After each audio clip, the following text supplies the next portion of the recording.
অরিত্রিক ভট্টাচার্য আমাদের প্রতিনিধি সরাসরি রয়েছেন আমাদের সঙ্গে। অরিত্রিক, জুনিয়র চিকিৎসকরা এটা স্পষ্ট করেছেন কর্মবিরতি আংশিক প্রত্যাহার করছেন তারা, প্রতিবাদ কিন্তু জারি থাকবে, আজ মিছিলও রয়েছে।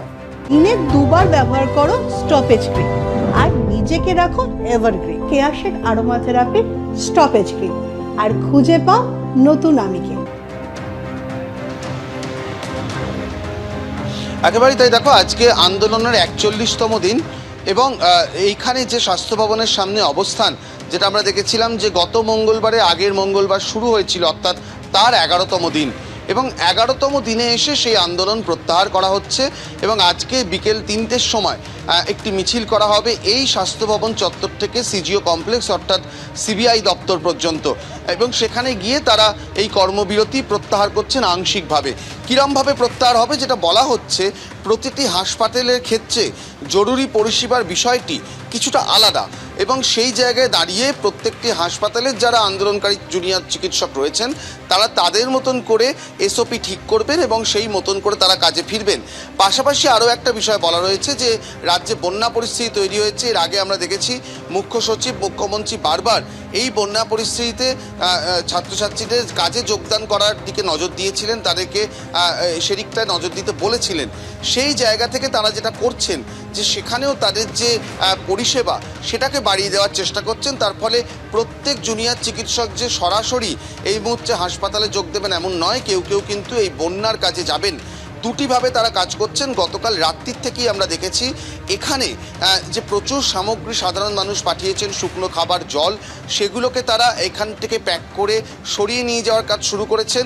সেগুলোকে সরাসরি বন্যা কবলিত এলাকাগুলোতে তারা পাঠানোর ব্যবস্থা করছেন।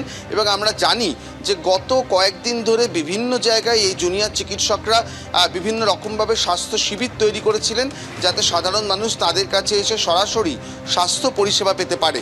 এবং যেহেতু বন্যা কবলিত এলাকায় নির্দিষ্ট কিছু রোগ, তার মধ্যে যেমন জ্বর, পেটের সমস্যা, চর্মরোগ জাতীয় বিভিন্ন রকমের সমস্যা হতে থাকে, সেই বিষয়টা মাথায় রেখে তারা এবার এই বন্যা কবলিত এলাকাগুলোতে এই ধরনের স্বাস্থ্য শিবির করবেন।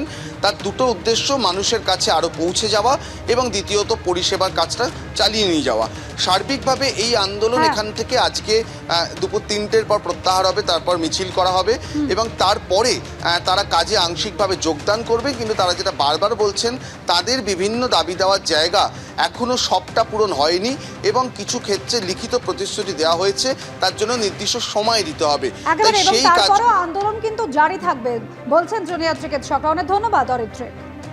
কলকাতার নগরপাল বিনীত গোয়েলকে তার পদ থেকে আমরা টেনে নামাতে পেরেছি, আমরা ডিএমই ডিএইচএস কে এখান থেকে অপসারিত করতে পেরেছি। কিন্তু মনে রাখতে হবে, এখনো স্বাস্থ্য দুর্নীতির একদম মাথায় যে বসে আছেন প্রিন্সিপাল হেলথ সেক্রেটারি, তিনি এখনো বসে আছেন।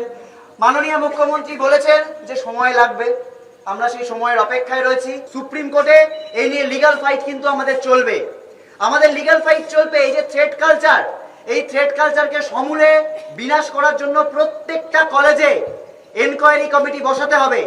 আজ যে ডিরেক্টিভ এসছে তার মধ্যে কিন্তু খুব সুচারুভাবে এই জিনিসগুলো এড়িয়ে যাওয়া হয়েছে।